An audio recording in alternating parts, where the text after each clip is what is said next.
Hello, everyone, and thank you for joining us today. My name is Mariam Baksh, and I'm the cybersecurity correspondent here at Nextgov. It is my pleasure to welcome you to today's program, Cyber Best Practices, Hygiene for a Remote Government Workforce. It's underwritten by FireEye. For government agencies, maintaining proper cyber hygiene is essential to the mission. But in a time of telework and pandemic, how can agencies keep their IT protected across disparate networks? And what steps can you take to secure your office's digital infrastructure? We'll be discussing these questions and much more during today's webcast. But before we get started with the conversations, I'd like to just point out the Q&A tab on the right of your screen. That's how you'll be able to ask questions. So we'll be fielding audience questions throughout the program, so please feel free to submit those as they occur to you. The webcast is being recorded and will be available for on-demand viewing.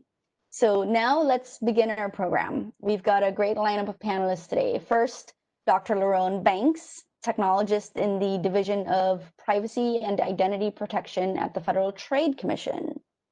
Dr. Daniel Ragsdale, Assistant Director for Cyber in the Office of the Director of Defense Research and Engineering, also known as Research and Technology, and Kevin Stein, Chief of the Applied Cybersecurity Division at the National Institute of Standards and Technology. Welcome, everyone.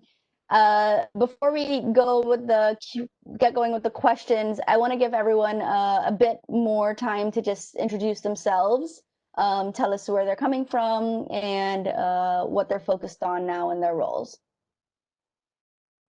Kevin, why don't I start with you?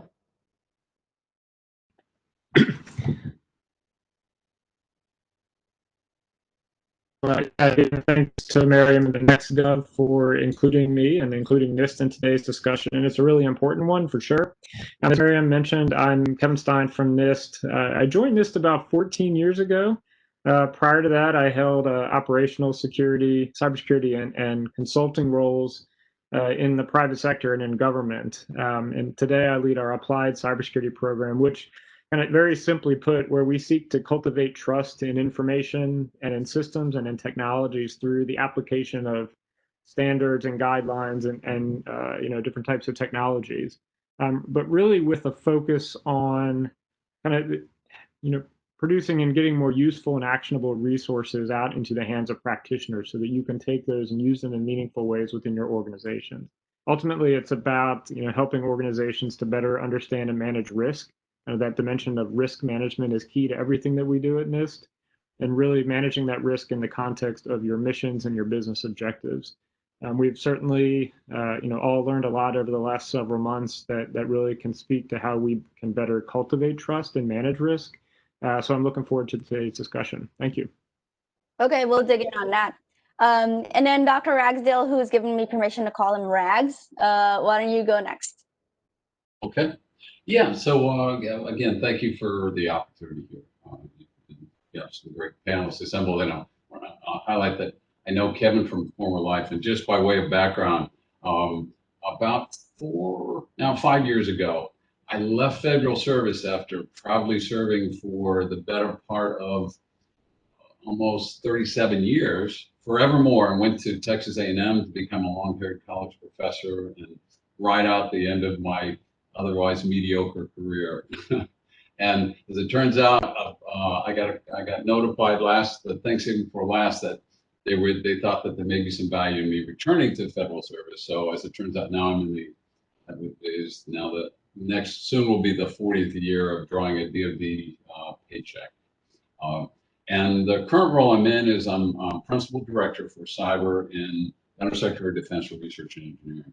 I have the luxury, frankly, and of not actually being intimately concerned about what's happening today in the here and now, because our focus is on the ensuring that we're doing the science and technology, the research and engineering that will drive our capabilities and our wherewithal, not today and tonight, but in the near term, middle term, and long term.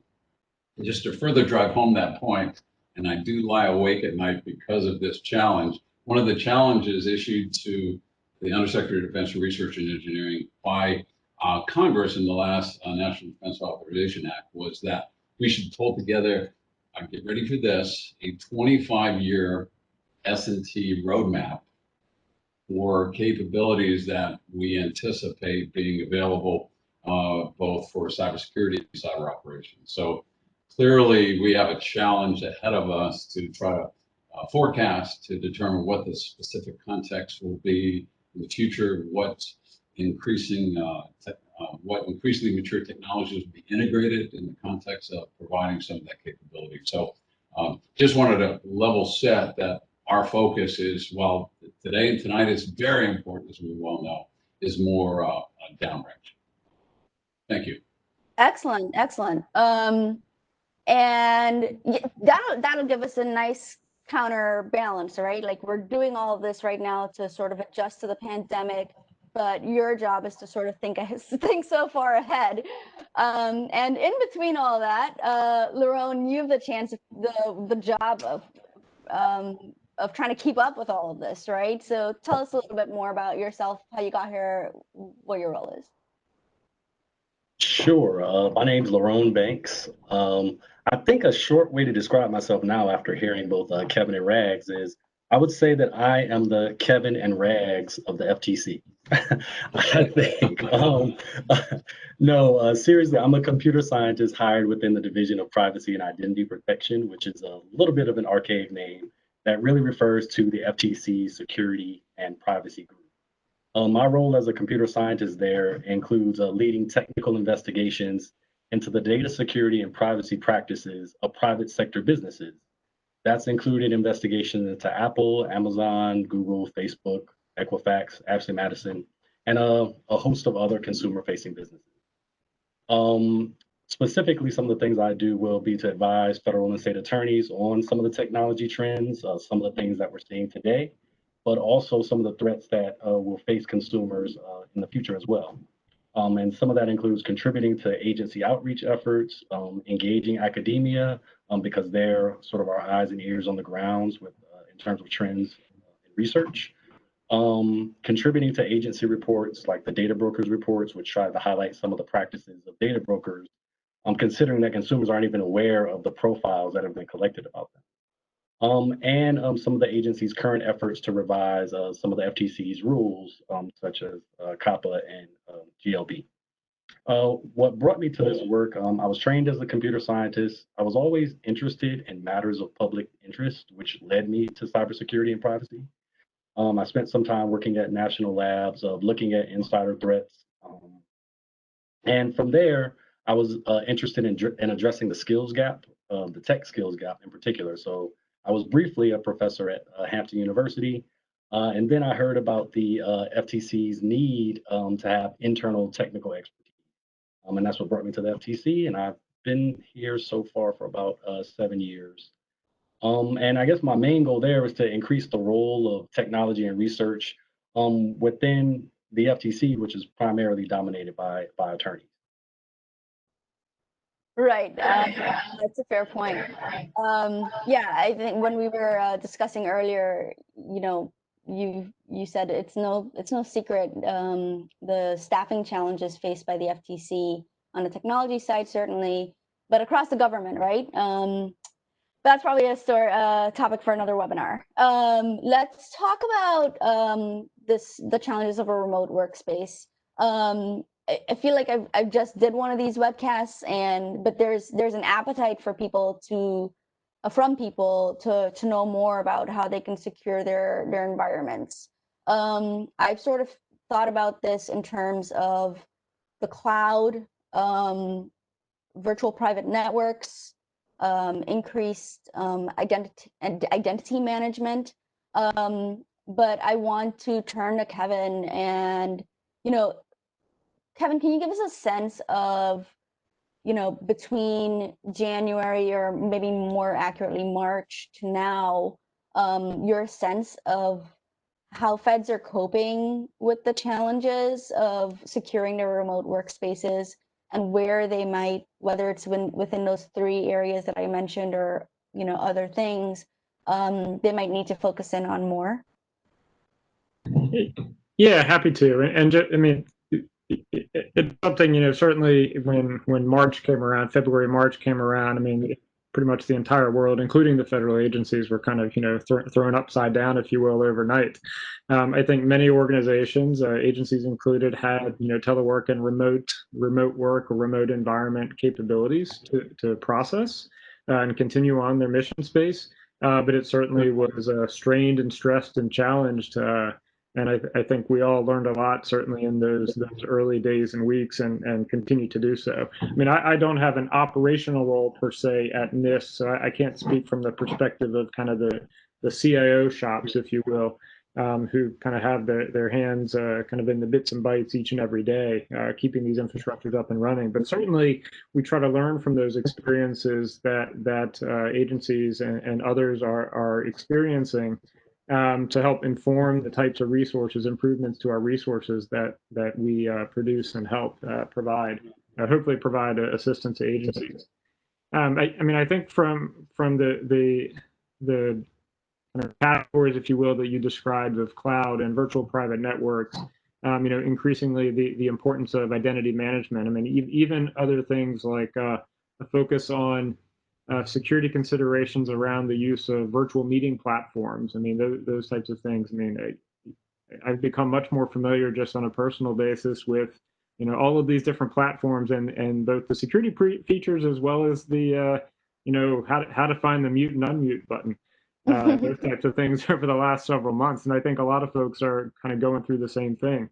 From our perspective, I mean, certainly we have resources and guidelines around, the security properties and capabilities of cloud and the different types of protocols and products and technologies that can enable virtual private networks.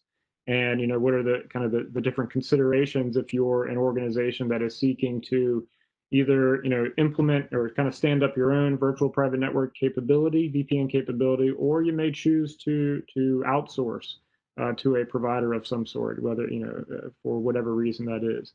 And certainly in the identity management space, not just from the people side, but also, and kind of from the user side, if you will, but also from the thing side, the endpoints, the devices that are now being used that allow us to perform our jobs and perform our work from any location. Our laptops, our desktops, our tablets, our other types of connected devices that are really so essential to our daily lives now.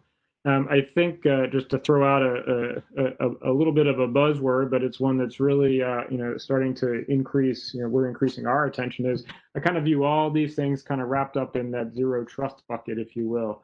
Ultimately, we have the ability now to work from anywhere. Not only the ability, but in some ways the imperative because of the current situation. But I think that's going to also drive long-term change in the way we do work or the way we do, have school and education, for example. So increased emphasis on kind of the endpoint and the endpoint security and really following that data and protecting that data, whether it's on your local network in your agency environment, or whether it's, sitting on a laptop or some other endpoint at your house or other remote location. Those are the types of capabilities that I think we had a decent understanding of, but now we've kind of, been forced over the last several months to really ramp up our understanding and really take a hard look at our architectures to make sure that the capabilities we have in place kind of match the current operational environment in which we anticipate to see in the coming months and years as well. Yeah, I think that I was listening to another event recently, and like you said, this difference between the imperative and the ability, right? In a lot of ways, officials have been talking about the forced remote nature of our work now as sort of a blessing because it has pushed so many people to the cloud. Rads, why don't I get you to jump in there because your job is to look forward. How do you think that this remote, and are there other ways that you think that remote work and our current situation should be helping us to think about how we secure our environments? So, whether it's the cloud and things that we should be aware of there, or in endpoint devices and sort of building security in, which is, has been way before the pandemic, something that security by design is something, another buzzword, if you will. But maybe there are other things too that you're looking at further down the line that have a bearing on this as well. Yeah, I appreciate following Kevin and the bringing up the notion of zero trust, because yes, it is a buzzword and we all need to be buzzword compliant. But if we tease that out, it's really a challenge, because it doesn't mean no trust. I think this is important to underscore. There has to be some root of trust. So that means, as Kevin identified, if we can be relatively confident based upon even current practices, and certainly with the development of quantum resistant crypto and a variety of other means, that once information hits the network, we may have some assurances there. But on the device itself, that stack, if you will, and to include, from the bottom up, there's some hardware issues which we have to be cognizant of.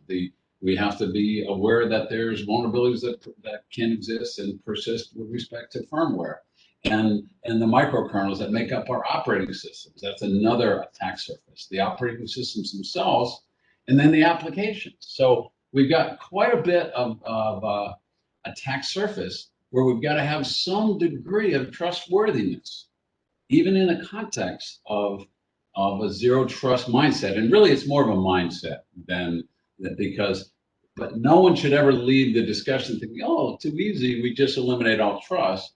Another way that we've stated this zero trust, it doesn't roll off the tongue in the same way, is we want to minimize and continuously revalidate all of our trust assumptions.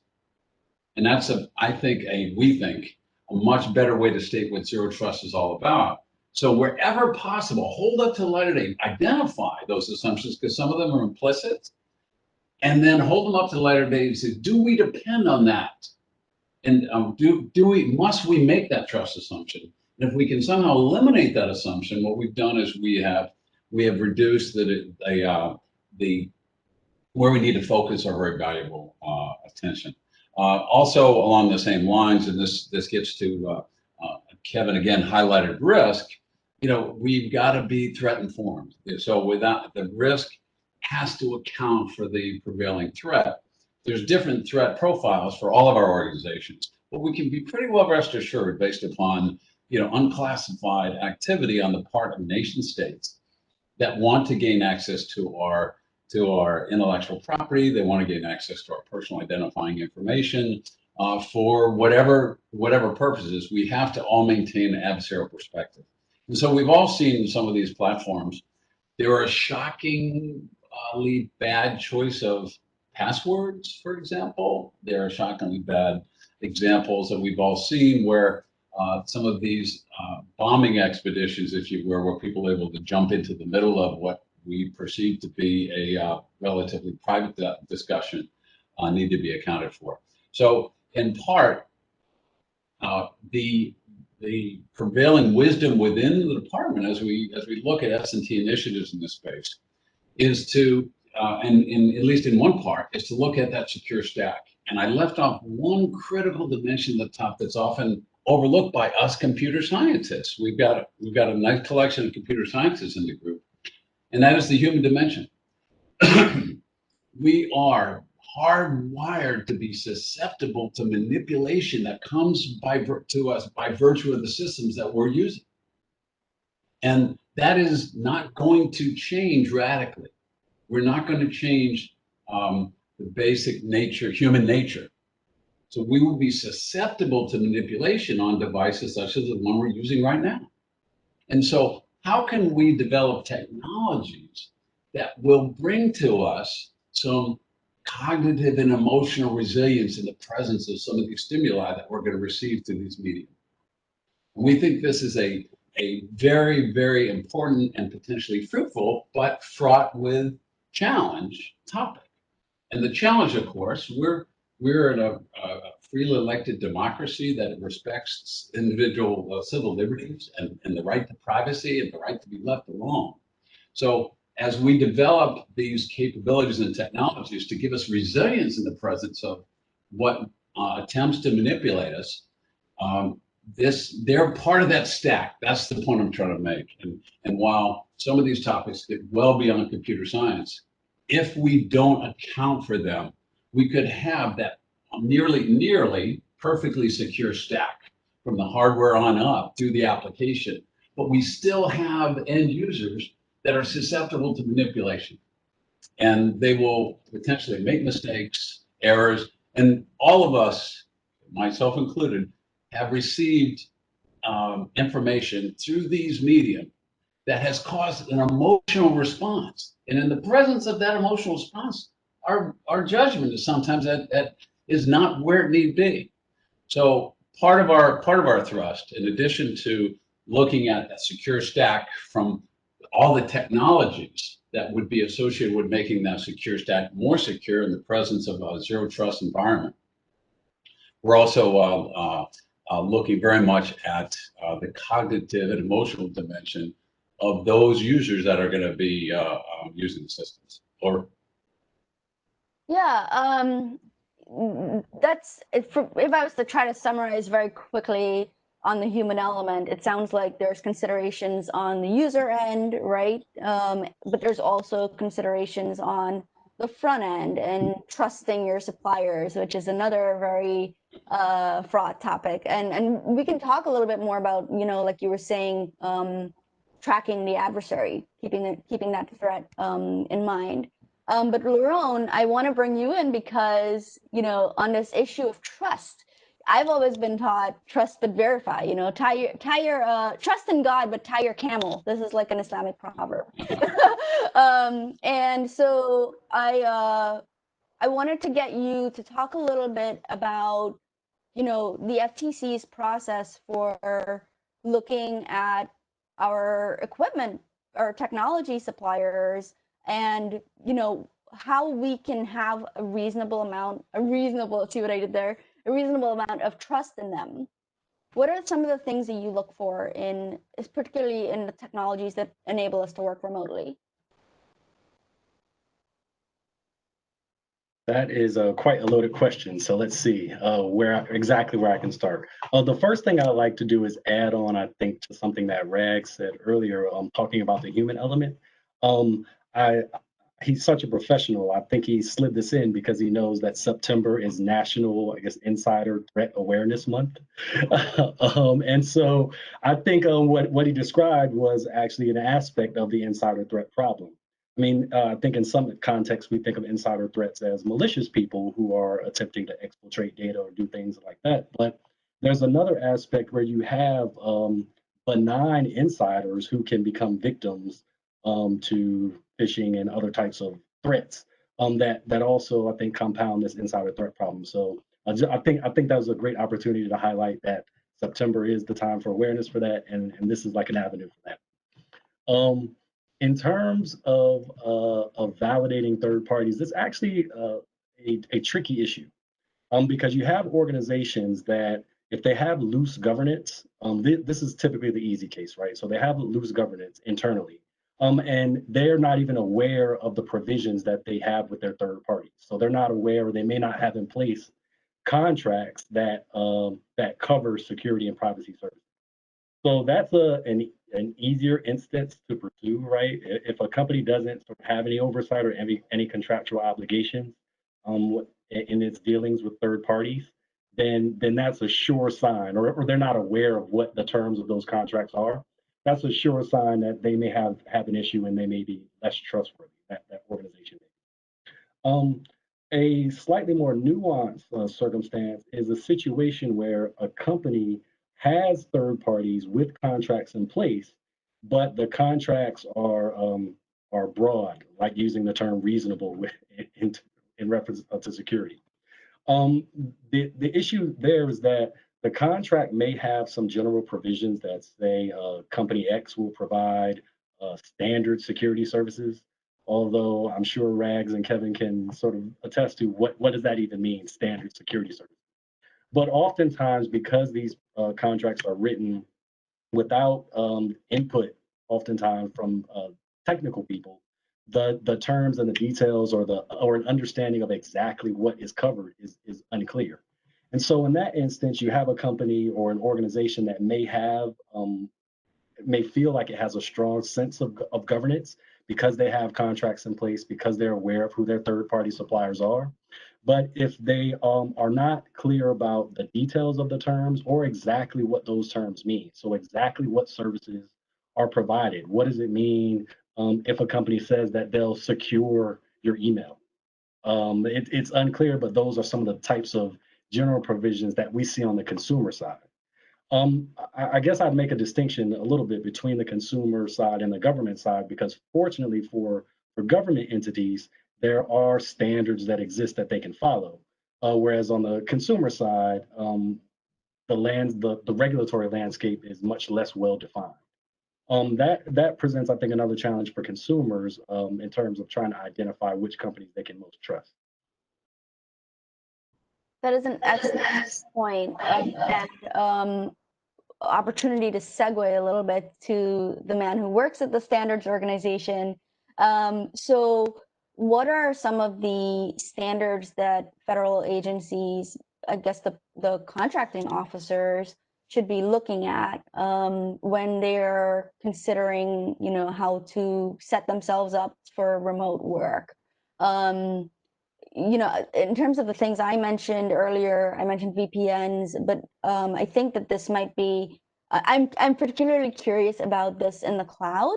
I mentioned that there was a forensics document that NIST put out recently about, the government may have standards, but overall, maybe NIST is saying that there's a lack of standards in terms of how regularly cloud service providers are required to keep logs, for instance.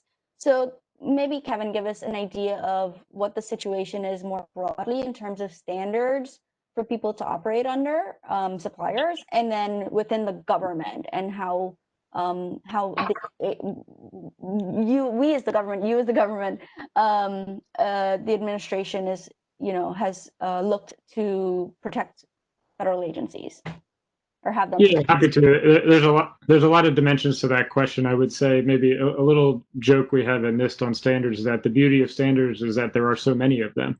I mean, certainly there are things that I see some laughter. That's good. There are certainly some standards and guidelines and practices. I would say too soon. Too soon. Too soon. Okay.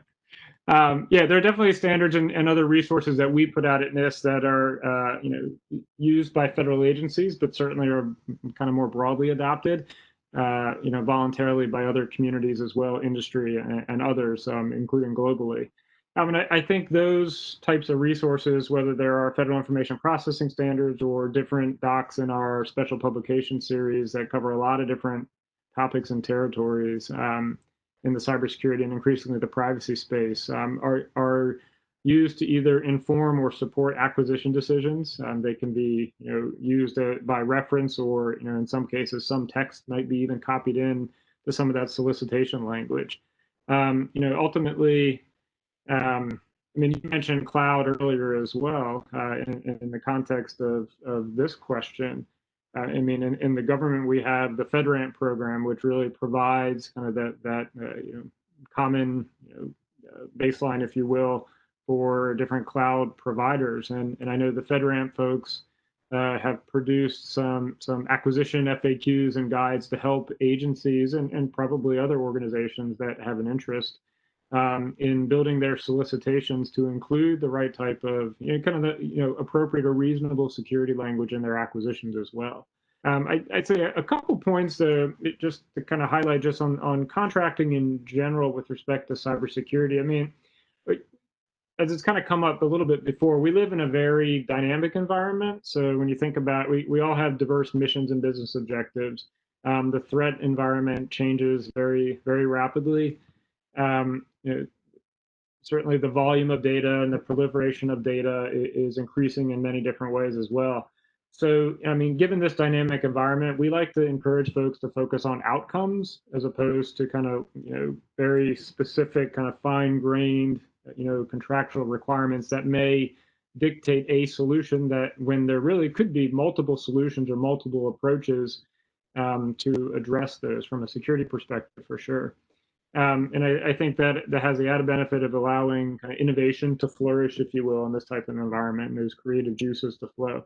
But the other point, and this gets back to that broader risk management theme that we've hit on, that trust and risk management theme we've all hit on today, is that even we can contract and we can utilize outsource and utilize third parties, but ultimately we in the case of the agencies, we have to own that ultimate risk management decision. So we are making a conscious, informed decision based on the risks that we've identified and are aware of, to utilize or to outsource or to utilize the services of a third party. So it's important really to understand and not lose sight of those two kind of factors that really play heavily into this space. Over. Yeah, thanks. Yeah, I'm glad that you pivoted to risk again, because one thing that I noticed when early on was that there was this big push to get everyone licenses to access VPNs. But then there are vulnerabilities in VPNs themselves, in using VPNs themselves. And in fact, CISA officials are saying that's the main focus, the locus of attackers' attempts. And so maybe, Laron, I can go back to you quickly and ask, whether you're using VPNs or you're using the cloud and therefore don't necessarily need a VPN. You mentioned that you had focused a lot on multi-factor authentication. Maybe you can talk a little bit more about that, and whether there are other sort of cross-cutting things that we can have, that people should focus on, whether they're relying on VPNs or cloud services or what have you, maybe some other combination of measures. Sure. I guess I should make one distinction first. Like Kevin, I also don't do the sort of CISO, CIO operations within the FTC, actually on the I guess law enforcement side. So I think that's one distinction. But that being said, the FTC, for our remote work, we do use a VPN, and we have phased out, I think, almost entirely, or it's a very small percentage of bring your own device for our actual casework. So everything we do is on agency equipment for remote work.